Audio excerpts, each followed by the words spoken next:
ஒரு வாரம் சிகிச்சை பெற்றிருந்தவர் இன்றைய தினம் இறந்திருக்காரு. தாவேக அரசு வந்ததுக்கு அப்புறமும் நிறைய லாக்அப் டெத் நடக்கிற மாதிரி தெரியுது. யார் அடிச்சாங்களா தலைவர்? போலீஸ்காரன் அடிச்சானா? எப்போ வச்சு அடிச்சான்? புரியல.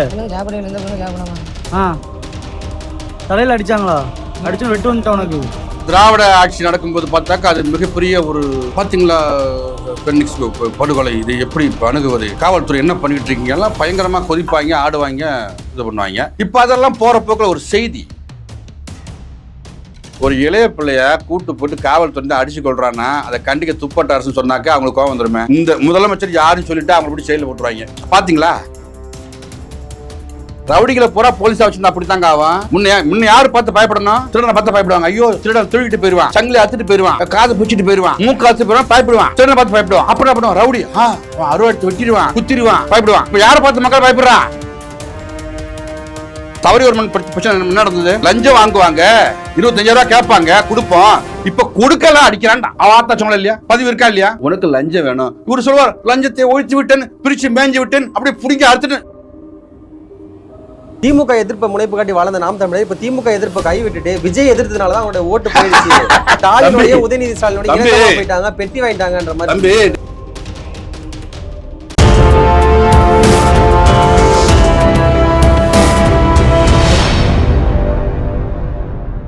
யூத் தமிழர்களுக்கு அன்பு வணக்கம். இன்றைய சிறப்பு நேர்காணல் நம்மோடு இணைந்திருப்பவர் நாம் தமிழர் கட்சியின் கொள்கை பரப்பு செயலாளர் திரு தம்பி முருகேசன் அவர்கள். வணக்கம் அண்ணா. வணக்கம் தம்பி, எப்படி இருக்கீங்க? சிறப்பா இருக்கிறேன். அது ஒரு மகிழ்ச்சியான தருணம். எப்படின்னாக்க நீண்ட ஒரு இடைவெளி தேவைப்பட்டுச்சு, அதால நம்ம கொஞ்சம் காத்திருந்தோம். உங்களே தெரியுமா, நம்ம தம்பி புதுசா களமிறங்கியிருக்கார். தம்பி விஜய்னு ஒரு தம்பி நடிகர். நமக்கு அதெல்லாம் வடமொழி சொற்கள் எல்லாம் நமக்கு தமிழர்களுக்கு அவ்வளோதான் ஏன் நாக்கில் ஏறாது. ஏன்னா நான் சீமான் தம்பி, சில வார்த்தைகள் தவிர்த்துட்டான் பேசுவேன். சரி, இப்போ அவரும் எப்படி அறுத்தலன்னு பார்க்கணும்னு சொல்லிட்டு தான் நம்மளும் காத்திருந்தோம். இப்போ அவர் ஒரு பக்கம் அறுத்தலிட்டு தான் இருக்கார். அதை பார்த்த பின்பு தான் இப்போ முதல் முறையாக காணொலி உங்களுக்கு தான் கொடுக்குறேன். அதில் பெரிய எனக்கு மகிழ்ச்சியாக இருக்குது. என்ன, அது தொடர்ந்து பேசுவோம். மகிழ்ச்சி தம்பி. தூத்துக்குடி மாவட்டம் அமுதா அப்படின்ற ஒரு நகரை சேர்ந்து அருணாச்சலம்ன்ற நபரை காவல்துறை கொண்டு போய் தென்பாகம் காவல் நிலையத்தில் வச்சு அடிச்சு கொண்டிருக்காங்க. 17ஆம் தேதி விசாரணை பேரில் கொண்டு போயிருக்காங்க, அடிச்சிருக்காங்க. மண்டையில் காயம் ஏற்பட்டு ரத்த கசி ஏற்பட்டிருக்கு. ஒரு வாரம் சிகிச்சை பெற்றிருந்தவர் இன்றைய தினம் இறந்திருக்காரு. தாவேக அரசு வந்ததுக்கு அப்புறமும் நிறைய லாக்அப் டெத் நடக்கிற மாதிரி தெரியுது. எப்படி பாக்குறீங்க? யார் அடிச்சாங்களா தலைவர்? போலீஸ்காரன் அடிச்சானா? எப்போ வச்சு அடிச்சான்? புரியல. தலையில அடிச்சாங்களா? அடிச்சு வெட்டு வந்துட்டா உனக்கு? சரி, வீட்டுல இருந்து போலீஸ் பிடிச்ச வண்டி இருக்கணும், நான் டக்குனு மாட்டிருப்பேன். மாட்டி விட்டு கூப்பிட்டு வந்துருப்பாங்க. சரி, அவன் 2 வண்டி ஏழு அடிச்சாங்க.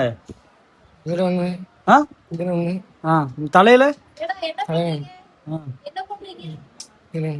அது ஒரு 2 ஆண்டுக்கு முன்ன திராவிட ஆட்சி நடக்கும்போது பார்த்தாக்கா அது மிகப்பெரிய ஒரு பார்த்தீங்களா பெண்ணிக்ஸ் படுகொலை, இது எப்படி அணுகுவது, காவல்துறை என்ன பண்ணிட்டு இருக்கீங்க எல்லாம் பயங்கரமாக கொதிப்பாங்க, ஆடுவாங்க, இது பண்ணுவாங்க. இப்போ அதெல்லாம் போகிற போக்கில் ஒரு செய்தி. இப்போ சபரிவர்மனா போன வாரம் இல்லை, சபரிவர்மன் போன வாரம் பார்த்தீங்கன்னா சபரிவர்மன். இந்த வாரம் இந்த தம்பி பாவன் நம்ம பார்க்கும்போது ரொம்ப கொடுமையாக இருக்குது. அந்த தாய் கதறதெல்லாம் பார்த்தா ரொம்ப வேதனையாக இருக்குது. என்னதான் பண்ணுறது, சங்கடமாக இருக்குது. அந்த பிள்ளையை சொல்கிறானே, அவனே பதிவு பண்ணுறானே, அழகாக பதிவு பண்ணுறான். ஆமாம், என்ன போலீஸ் அடித்தாங்க பாருங்க, மண்டையை உடைச்சாங்க, என்னால் முடியல. எங்க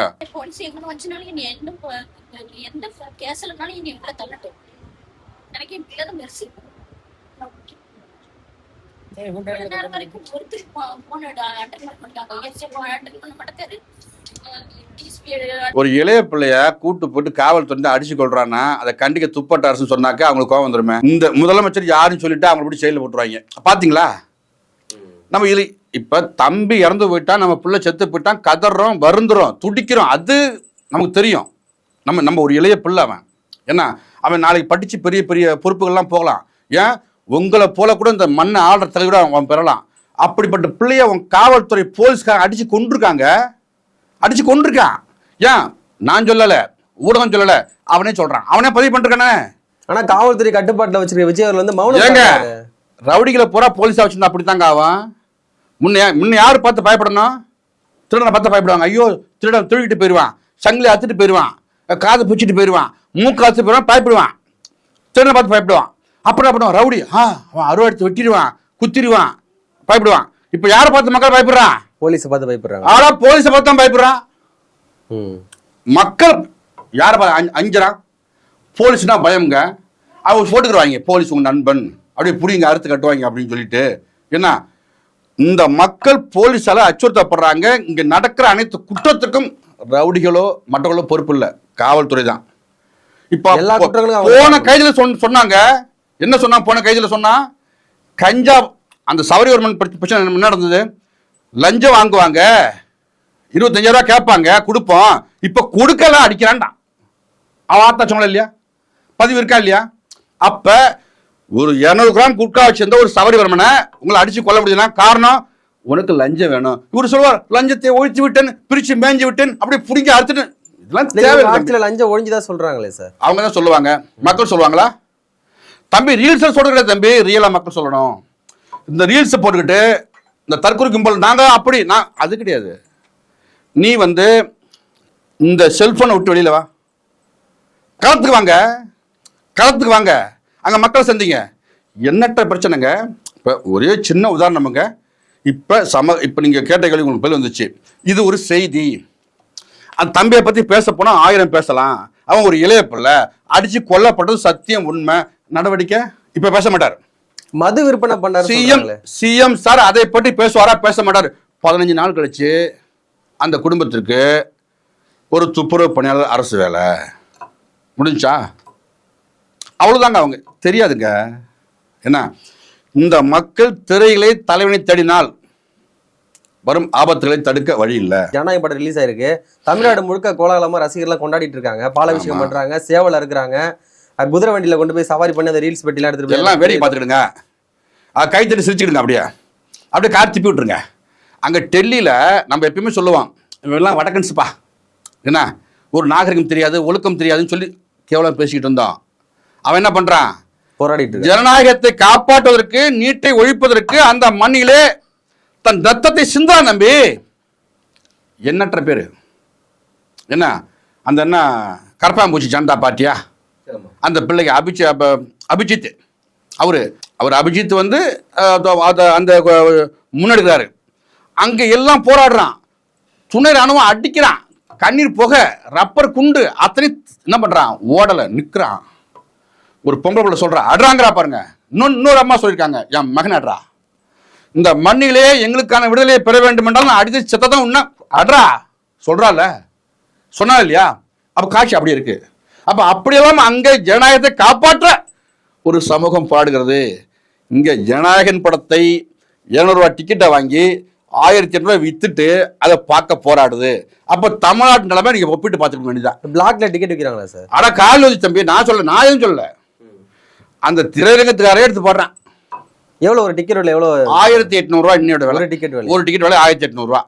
பிளாக் டிக்கெட் ஏன் அது விஜய் அவர்கள் கண்டிக்க மாட்டாரு? பிளாக்ல டிக்கெட்லாம் விற்காதீங்க. விஜய் என்ன எப்படி கண்டிப்பாரு?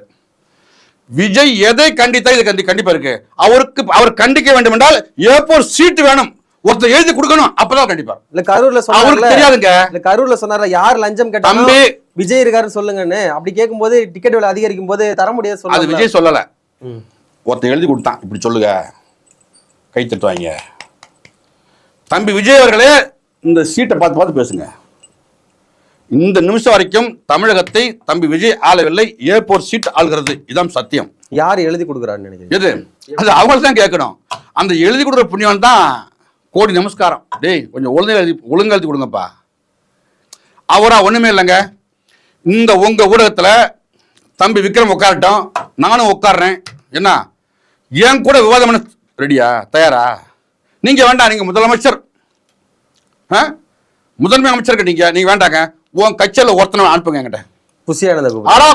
இல்ல அவரு சார வியாபாரி, அவருக்கு தெரியாதுங்க, அரசியல் தெரியாதுங்க, பாவம். ஒரு ஆமாங்க, வம்சப்பட்ட ஆள் தானே அவரு, பாண்டிச்சேரியில். பின்ன அவர் சார வியாபாரிங்க. வேணாம், கொஞ்சம் அறிவார்ந்த சிந்தனை உள்ள ஒரு அமைச்சர் பெருமான இல்ல, என் தம்பி இருக்காண்டா ரமேஷ் அனுப்புங்க. ஓ அவன் சிக்கிட்டான் போல 100 கோடியில், வேண்டாம் வேற யாரும் அனுப்புங்க. அவர் மேல அவதூறு பரப்பக்கூடாதுன்னு சொல்லிட்டு இருக்காங்க. அவதூறு இல்ல தலைவா, நான் சொல்றது செய்திகள். எங்களுக்கு தெரியாது அமைச்சர், மாண்புமிகு அமைச்சர், அறநிலையத்துறை அமைச்சர் ரமேஷ் அவர்கள் லஞ்சம் பெற்றாரா என்பது எங்களுக்கு தேவையற்றது. நாங்கள் பார்க்கவில்லை. ஊடகமாக இந்த ஊடகத்தை வர செய்திகள் சொல்றேன். பொதுமக்களுக்கு என்ன தெரியும்? அவன் செய்தித்தாள் பார்ப்பான், இல்ல காட்சி ஊடகம் பார்ப்பான், இல்ல சமூக வலைதளம் பார்ப்பான். அப்படித்தான் செய்தி மக்கள் போய் சேருது.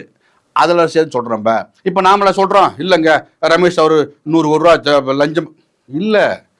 செய்தி சொல்லுது, நான் கேட்குறேன், அதை நான் குரலாக எழுப்புறேன்.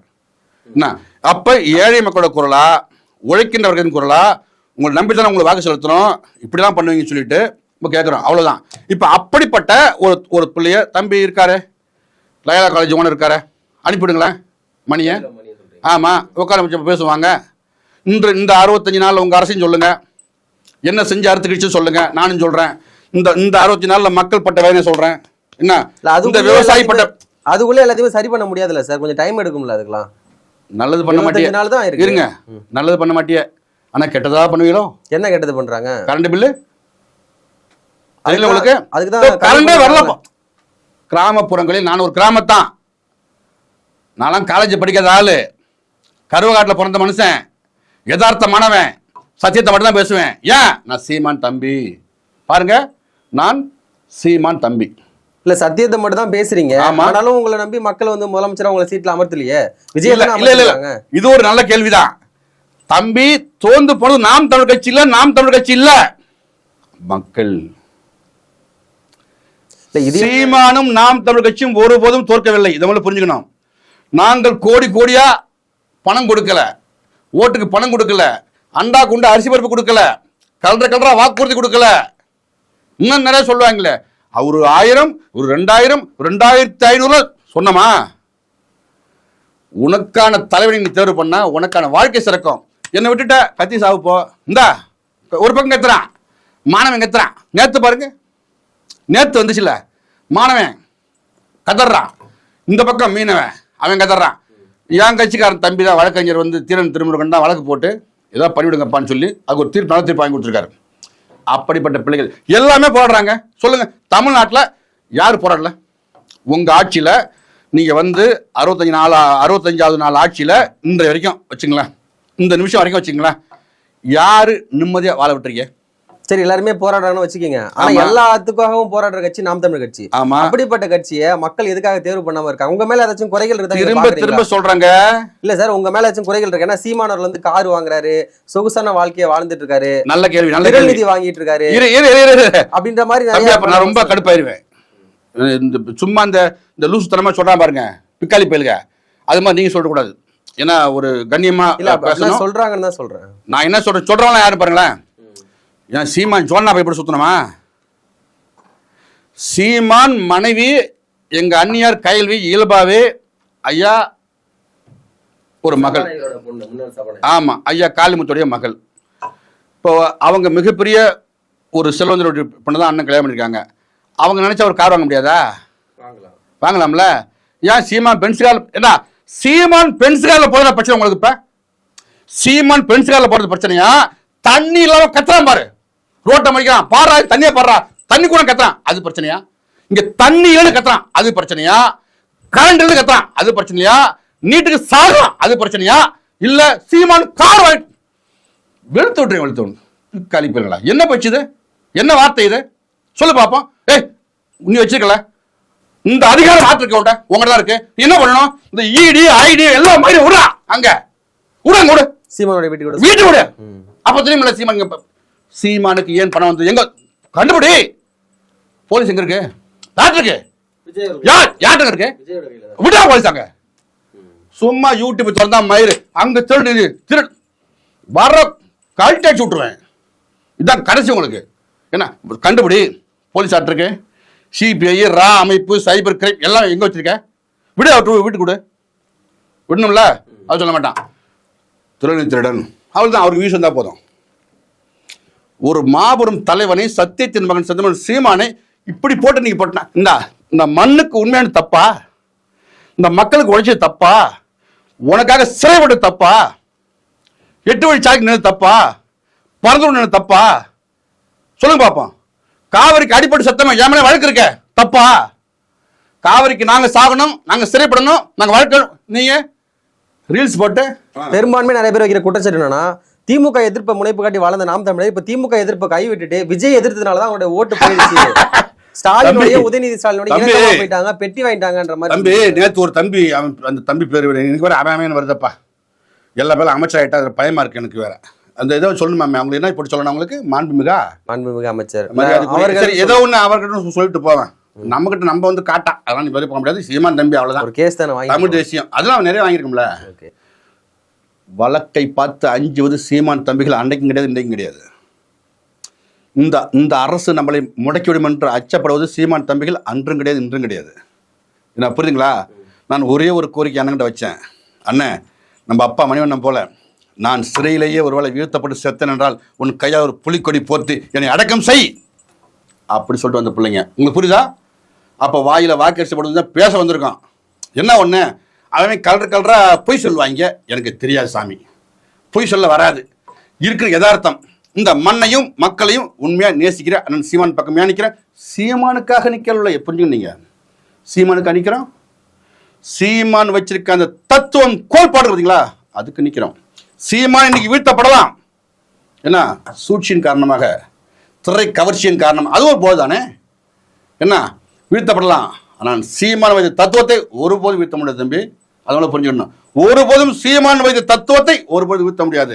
விஜய் வந்து விமர்சிக்காம இருந்ததா உங்களுக்கான ஓட்டு கொஞ்சம் வந்துட்டு சொல்லப்படுறது. அது தம்பி காலப்போக்கில் ஒரு சுனாமி மாதிரி ஒன்று வரும், அது அழிஞ்சு போயிடும். அது சமகாலமாக ஆகிறதுக்கு கொஞ்சம் நாள் பிடிக்கும். திரை கவர்ச்சி அப்படிதான். புரியுதுங்களா? தம்பி நாளுக்கு அப்புறம் மக்கள் மனம் மாதிரி உங்க பக்கம் திரும்ப நம்பிக்கை இருக்கு. எங்க பக்கம் நாங்கள் நிற்கிறது பணத்தை நிற்கல, பதவி நின்னுமா இல்லை ஜெயிச்சு அப்படி கொள்ளையடிச்சு நின்னுமா சொல்லுங்க பாப்போம். நாங்கள் நிற்கிறது மக்களை வைத்து பிழைப்பதற்கு அல்ல, மக்களுக்காக உழைப்பதற்கு. இந்த மக்களை வச்சு தான் பிழைக்கணும் அப்படி நினைச்சா. இப்போ ஒரு கருத்து நீங்கள் சொன்னல நான் புரிஞ்சுக்கிறேன். நான் ஒரு இதில் செய்தித்தாளில் பார்த்தேன். திமுகவில் சீமான் 1000 கோடி வாங்கி விட்டார். அதான் ஏன்டா அறிவு கட்ட நாய, சீமா 8.22% ஓட்டு இருந்தப்ப எல்லா கட்சியாரும் டீல் பேசினான். 1000 கோடி கொடுக்க சொன்னா இருக்கான். சீமான் காசு மீது ஆசைப்பட்டிருந்தால் சமரசம் செய்து கொள்ளலாமா, கொள்ள முடியாதா? காலடியில் பணம் கொட்டி கிடந்தது, அதை எட்டி உதைத்தார் அண்ணன் சீமான். இல்ல நிறைய பேர் என்ன சொல்றாங்க, அதெல்லாம் ஏத்துட்டு போயிருந்துடணும்ன்றாங்க. கூட்டணிக்கு போயிருந்தா கூட ஒரு 70 வந்திருக்கலாம். நான் வந்து மானத்தமிழன், என்னெல்லாம் நீ கல்பனமாக்க முடியாது. என்ன அந்த வீரங்கிறது உடம்புல இருக்கு. குறைஞ்சபட்சம் விஜய் கூட வச்சு நீங்க போயிருக்கலாம்ல சார். தம்பி கூட போனா கூட ஒரு 70 சீட் வந்திருக்குமா உங்களுக்கு? துணை முதலமைச்சர் சீட்டுக்கும் நோட்டுக்கும் எங்களுக்கு தேவையில்லை. நமக்கு நிரந்தர வெற்றி தம்பி. 4 சீட்டு 3 சீட்டு முட்டி போனா அது வேற கட்சி இருக்கு, உங்களுக்கு தெரியும். இப்போ ஒரு கட்சி இருக்கு பயங்கரமான, அவர் தான் எழுச்சி தமிழர் அப்படி இப்படிம்பாரு, தொடர்ச்சியா பார்த்தா கொண்டு தான் இருப்பாரு. ஆனா நீங்க அவங்க அமைச்சரா இருக்காங்கல்ல, இருக்கட்டும். அமைச்சராகி யாரு தள்ளன்னு சொல்லு பாப்போம். சமூக நீதி அமைச்சருங்க நீங்க. இந்த ஆட்சி முடிஞ்ச அப்புறம் எங்க அப்பா அப்புறம் எங்க போவீங்க, இருப்பீங்களா? திரும்ப திமுகவுக்கு போவாங்க. இது ஒரு பொழப்பா இது? அப்புறம் ஏன் கொள்கை பத்தி பேசிட்டு இருக்க? உனக்கு கொள்கை இருக்கா? இருக்குல்ல சார், அவங்களுக்கு கொள்கை. எப்ப நீ பதவிதான் முக்கியம்னு அப்பப்ப ஜம்ப் ஆகி போறியோ அப்பவும் கொள்கை செத்து போச்சா இல்லையா? கொஞ்சம் மனசாட்சியோட பேசணும். இல்ல ஆட்சியிலையும் பங்கு அதிகாரத்திலையும் பங்குன்றது அவங்களோட கொள்கை. அதிகாரத்துல பங்கு கொடுத்துருக்காங்களா? அதிகாரத்தில் பங்கு கொடுத்தது வாழ்த்துக்கள் தம்பி. வன்னியரசு அந்த பொறுப்புக்கு போனதுக்கு நான் மகிழ்கிறேன். அவங்களாம் இத்தனை ஆண்டு காலம் போராடுறாங்க, ஒரு தலித் அமைப்பை வச்சுக்கிட்டு போராடுறாரு எங்கள் அண்ணன் திருமாவளவன். நான் வாழ்த்துக்கள்னு சொல்ல. ஆனால் உனக்கான தத்துவம் செத்து போச்சு, ஒத்துக்கோ. அங்கே ஒன்று பேசுவது, இங்கே ஒன்று பேசுவது, இந்த கட்சிக்கு ஒன்று பேசுவது, கூட்டணியே அமையவில்லையா ஒரு மக்கள் கூட்டணி உருவாக்கி அங்கே நடுவில் உட்காந்து வேண்டியது, இதெல்லாம் வந்து ஒன்று மக்கள் எப்படி ஏற்பது? இல்லை சீமான் மேலேயே அந்த குற்றச்சாட்டு இருக்குல்ல, சீமான் நிறைய இடத்துல மாற்றி பேசுறாரு. உண்மைக்கு சீமான் பேசுவதே இந்த வெட்டி ஒட்டி பேசுவது நீ பார்க்கக்கூடாது, முழு காலையும் பேசுங்க. அதுல இந்த ரீல்ஸ்ன்ற வார்த்தைக்கு ரொம்ப ஆபத்தான வார்த்தை. அந்த ரீல்ஸ் வார்த்தை அது யாருக்கு சொந்தம்னாக்க இந்த தாவே சொந்தக்கார வாதம் அவங்க தான். அந்த அப்படியே போட்டு விட்டு அப்படி இப்படி ஆடுவாங்க, அப்புறமா அமைச்சராயிடுவாங்க. அதெல்லாம் ரொம்ப பார்க்க ரொம்ப ஆபத்தானது. அங்கே போகாதீங்க. ஆனால் சீமான் வேறு, அவங்க வேறு. இவர் தான் கொண்ட கொள்கையில் இதுவரை சமரசம் செய்யாமல் ஒரே தலைவர் இருக்காருன்னு சொன்னால் அண்ணன் சிதம்பரம் சீமான். ஏன்னா இவனுங்க அள்ளி விடுற மாதிரி போய் அள்ளி விடுறான் பார்த்தீங்களா? இது போல் ஏங்க ஒரு கார் வாங்க கூட துப்பு இல்லாமல் தான் ஒரு தலைவன் கட்சி எடுத்து வர சொல்லுங்க பாப்பா. இப்போ 8 அப்போ சராசரி 36 லட்சம் ஓட்டு வாங்குறவர் இப்போ விடுங்க, இப்போ 20 லட்சம் ஓட்டு வாங்குறவர்.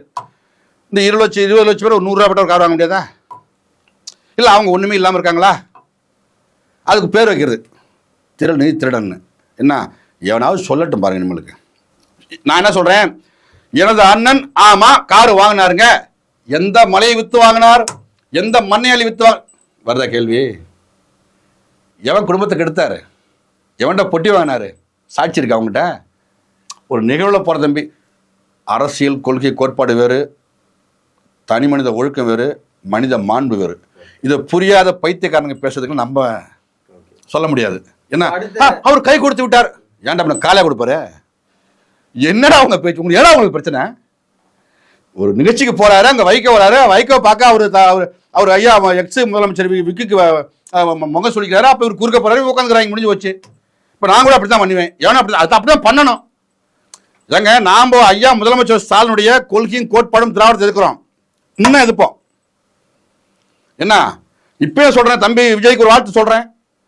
நாங்கள் அடித்து துவைச்சு தூக்கி தோறப்பட நினைச்ச திராவிடத்தை தூர போட்ட உனக்கு வாழ்த்துக்கள், நல்லது பண்ணா இப்பயே வாழ்த்துறேன். என்ன ஆனா நீ அப்படி இல்லையே. இல்லை, இப்போ அடுத்த 5 ஆண்டுகள் வந்து தாவேக்காவோட ஆட்சி எப்படின்னு நினைக்கிறீங்க தமிழ்நாட்டில்? இப்பயே ஒரு பானை சோத்துக்கு ஒரு சோது பதம் சொல்லுவாங்க. ஒரு பாசில பார்த்தா ட்ரெய்லர் மாதிரி வச்சுக்கோங்க. இல்ல எனக்கு அவங்கள பார்த்தால ஒரு அருவருப்பா இருக்கு எனக்கு. என்ன சார் அவங்க வேட்டுக்கிற வாசியா? வேட்டுக்கிற வாசியில் அவன் நடத்துக்கிறதுல அப்படி நடக்குது. அவன் மொத்தம் போலீஸை பிடிச்சி கடிச்சு விட்டான் போன வாரம். அப்போ கிட்ட போய் பயமா இருக்கு, ப்ரெஸ்ஸை பிடிச்சி கடிச்சு விட்றாங்க. பாருங்களேன், அது இந்த என்ன இன்ஸ்டாவா எனக்கு அது தெரியாது தம்பி. இன்ஸ்டாகிராம்னு ஒன்று இருக்குது, இந்த செல்ஃபோன் இருக்குது, ஒரு ஆப்னு வச்சுருக்காங்க. அதுக்குள்ளே உள்ளே போய் பார்த்தோம்னா மொத்த பண்ணி இவன் தான் இருக்கான். என்ன பண்ணுறாங்க அப்படி அவங்க? என்ன பரட்டை தலையை வச்சுக்கிட்டு பயமாக இருக்குல்ல. என்னதான் சொல்ல வரீங்க? ஒரு அரசு என்பது இந்த மண்ணுக்கும் மக்களுக்கும் உண்மையாக நிற்கணும், அதான் அரசு. நீ நிற்கிறியா? நிக்கலையா? எங்க இது வரைக்கும் விஜய் நிக்கலையா எந்த பிரச்சனைக்குமே? எதற்காக நின்றுருக்க? பரந்தூர்ல போய் மக்களை சந்திச்சாரு. ஒரே அஜித் வந்து ஆணவப்படுது சென்னையில. இந்த முன்னுக்கு பின் முன்னாடி பேச்சு எனக்கு பிடிக்காது. நீ எடுக்கிற ஸ்டாண்ட் தான் நிற்கும். இன்னைக்கும் அண்ணன் நினைச்சிருந்தா பேசலாம். இல்லை, அவருக்கு ஒரே கொள்கை, நான் இப்படி தான், பிடிச்சா நெல், பிடிக்கலாம் போயிட்டாரு. இப்படி சொல்லி எப்போ சார் அதிகாரத்துக்கு போவீங்க? பிடிச்சா நெல், பிடிக்கலன்னா போனா எப்போதான் பிடிச்ச மாதிரி எல்லாரும் சேர்ப்பீங்க அதிகாரத்தை? இப்போ நாங்கள் தோந்து போயிட்டோங்க. நாம் தமிழ் கட்சி பிள்ளைங்க எல்லாமே டெபாசிட்டோட வாங்கலாங்க, கட்டுத்தொகை இழந்துட்டோம். யாரு கஷ்டம்? மக்களுக்கு தான் கஷ்டம்ன்றீங்களா? பின்ன எங்களை தோக்கடிச்சா எங்க இருக்கா நினைச்சிட்டு இருக்கியா? பாகிஸ்தான்லையா, பஞ்சாப்லையா? ஏன் சொந்தக்காரன் பந்தக்காரன் தானே. இப்போ நான் நிற்கிறேன் என் ஊர்லங்க, ஓட்டு போகிறோம் யாரு? திருப்பூர் மக்களா? என் ஊர் மக்கள். காமராஜன் தோத்து போயிருக்கு, அண்ணாதுரையும் தோத்து போயிருக்கு, அப்படி வாங்க நாங்களும் தோத்து போயிருக்குன்னு சொல்றீங்க. அவர் முன்னவர்கள், நல்லவர்கள், சத்தியவான்கள். இப்போ இருக்கிற மாதிரி கிடையாது. ஏன்னா இப்போ நேற்று ஒரு தம்பி, அதான் நான் சொல்ல நினச்சேன், அவர் பேர் பாலாஜின்னு நினைக்கிறேன், அடைமொழி பாலாஜி, விஜய் பாலாஜி அவன் பேர். அவர் பேர் சாரிப்பா, கொஞ்சம் சரி பண்ணி கிடைக்கிறது வேற. என்ன அவர் சீமான் யாருன்னு கேட்டார்ப்பா. அவர் சீமான் ஒரு நிகழ்ச்சிக்கு போகிறாரு, அம்பேத்கர் சிலை இது வந்து அது அது அது முடக்கப்பட்டிருக்கு, அது திறக்கிறதுக்கு 2 தரப்பில் பிரச்சனை வருது தம்பி. அது திறக்கிறதுக்கு ஒரு போகிறார். விஜய் பாலாஜி ஒருத்தர் இருக்காரா, ஒரு அமைச்சர். நமக்கு அவங்களே யாருன்னே தெரியாது, எந்த அமைச்சர் எங்கே இருக்காங்கன்னே நமக்கு தெரியாது, எந்த இலாகா வச்சுருக்காருன்னு தெரியாது. அப்போ அவர் நிறையா கேட்குறாரு, ஐயா சீமானை பற்றி நீங்கள் எனக்கு, சீமானா யார், அவனை அமைச்சரா, அவர் எம்எல்ஏவா, அவர் எம்பியாங்கிறாரு. நக்கல் தானே. என்ன தம்பி, இந்த அதிகாரம் உங்களுக்கு வந்து உங்கள் கையில் கிடச்சிருச்சு, என்ன அது பூமாலை மாதிரி போட்டு உதறக்கூடாது, புரியுதுங்களா? எந்த பேனாச்சலையை வைக்க நிறுவும் போது ஒட்டைப்பண்ண சொன்னால் அவர் தான் சீமான். ஏன் சீமான் தெரியாது? அப்போ நக்கல் உங்களுக்கு. இது வாங்க, இப்போ தானே ஆரம்பிச்சிருக்கோம், இப்போ தானே ஆரம்பிச்சிருக்கிறீங்க. நீங்கள் கூட சொன்னீங்க தம்பி விஜய் கூட நீங்கள் போயிருக்கலாமே அப்படின்னு. அவர் கொள்கை வேறு, நம்ம கொள்கை வேறு. தம்பி நம்ம தான் அரவணைச்சோம், நம்ம தான் கொண்டு வந்தோம், தெரியும். ஏன் தம்பி எங்கள் பிறப்பக்கம் எல்லாம் இருக்குன்ட்டு அவர் நம்மகிட்ட தான் போயிட்டு போனார். நம்ம ஒன்றும் சொல்லலை, நம்ம தம்பி தானே, அவன் விட்டோம். அப்புறம் என்ன சொன்னார் அவர், நாங்கள் பெரியாரை எதிர்க்கிறோம், அவர் ஆதரிக்கிறார். ஒன்றும் எப்படி பண்ணிக்க முடியும்? கொள்கையில் முரண். இப்பயும் தம்பி மேலே வருத்தம் கிடையாது, நம்ம தம்பி தான், அதில் எந்த மாட்டு கருத்தும் கிடையாது. எனக்கு அவர் தான் முதலமைச்சர் தம்பி, எனக்கு அவர் தான் முதலமைச்சர், அதில் மாட்டு கருத்து கிடையாது. ஆனால் அவர் வச்சிருக்கிற கொள்கை வேறு, நம்ம வச்சிருக்கிற கொள்கை வேறு. பார்ப்போம், காலம் இன்னும் வரும். இப்போ தான் தம்பி ஒருத்தர் செத்து போயிட்டான், நேற்று ஒருத்தர் செத்து போயிருக்கான், அடித்து போலீஸ் கொண்டு இருக்கு. இன்னும் எத்தனை பேர்த்த அடித்து கொள்ள போகிறாங்களோ தெரியல. என்ன அதையெல்லாம் இந்த ஸ்கிரிப்ட் எழுதுறவங்க கொஞ்சம் பார்த்து எழுதி கொடுத்தாங்கன்னா தம்பி பார்வைக்கு போச்சுன்னா, ஒரு முதலமைச்சர் ஒரு மாண்பு இல்லாமல் இருக்காருங்க, முதல்ல புரிஞ்சுக்கிடுங்க. என்னங்க இப்படிங்கிறாரு? எந்த முதலமைச்சராவது செஞ்சிருவாங்களா? ஸ்டாலின் அவர்கள் முன்னாள் முதலமைச்சர் அவர் செஞ்சிருக்காருல்ல, அவர் முதலமைச்சராக இருக்கும் கூட செஞ்சார்ல. சரிங்க, நீங்கள் மாற்றுங்க, ஏன் மறந்துடுறீங்க? ஓடு ஓடு ஓடுன்னு பாட்டு போடுறாரு. என்ன இதெல்லாம் பார்க்கும்போது நீங்கள் கேட்ட கேள்விக்கிறீங்க, எனக்கு ரொம்ப பயமாக இருக்குது. என்ன பயம்? எனக்கு இல்லை, இந்த மக்களுக்கு. இவர் கையில் ஆட்சி போச்சு, இன்னும் என்னென்ன துன்பத்தை எல்லாம் இந்த மண்ணுக்கு இழைக்க போகிறார்களோ, அந்த பயம்தான், வேற ஒன்றும் கிடையாது. ஏன்னா எங்களை நீங்கள் என்ன, என்றைக்கும் நாங்கள் சீமான் தம்பிகள் பிரபாகரன் பிள்ளைகள், எங்களை நீங்கள் ஒன்றும் பண்ண முடியாது. அதிகபட்சம் சரிப்படுத்துவீங்க, பிணை கிடைக்காம பண்ணுவீங்க. ஏன்னா காவல்துறை உங்கள் பக்கம் இருக்குது, இது எல்லாமே தெரியும் எங்களுக்கு. ஏன்னா நாங்கள் இந்த மண்ணுக்காக நிற்கிற பிள்ளைங்க, சத்தியத்தின் பிள்ளைங்க. ஏன்னா அதை பற்றி எங்களுக்கு நீங்கள் இருந்தா என்ன, அவங்க இருந்தா என்ன, ஏன்னா எங்களுக்கு திராவிடத்தை எதிர்க்கணும், எதிர்த்துட்டோம். அது இப்போ என்ன நினச்சேன்னா, திராவிடத்தை எதிர்த்துட்டோமே, ஒரு நல்ல ஆட்சி, தூய் ஆட்சி தம்பி வந்துடும் சொல்லுவார். நான் தூய் ஆட்சிம்பார். சரி, தூய் ஆட்சி வந்துருச்சு நம்ம நினச்சிட்டு இருக்கும்போது தான், ஓ இந்த ஆட்சி பேய்கிட்டு இருந்து பிசாசுக்கிட்ட போயிடுச்சோ, அந்த பயம் வந்துருச்சு. முன்ன பேய் ஆண்டுது, கத்தனம் கதறணும், ஓ இப்போ பிசாசுக்கிட்ட போயிடுச்சோ, அந்த அச்சம் வருது. அது பிசாசு இல்லைங்க, நல்ல ஆட்சி நான் கொடுப்பேன்னு தம்பி செஞ்சால் மனசார வாழ்த்துறேன். நிறைய தகவல்களை பகிர்ந்திருக்கீங்க, மிக்க மகிழ்ச்சி. நன்றி.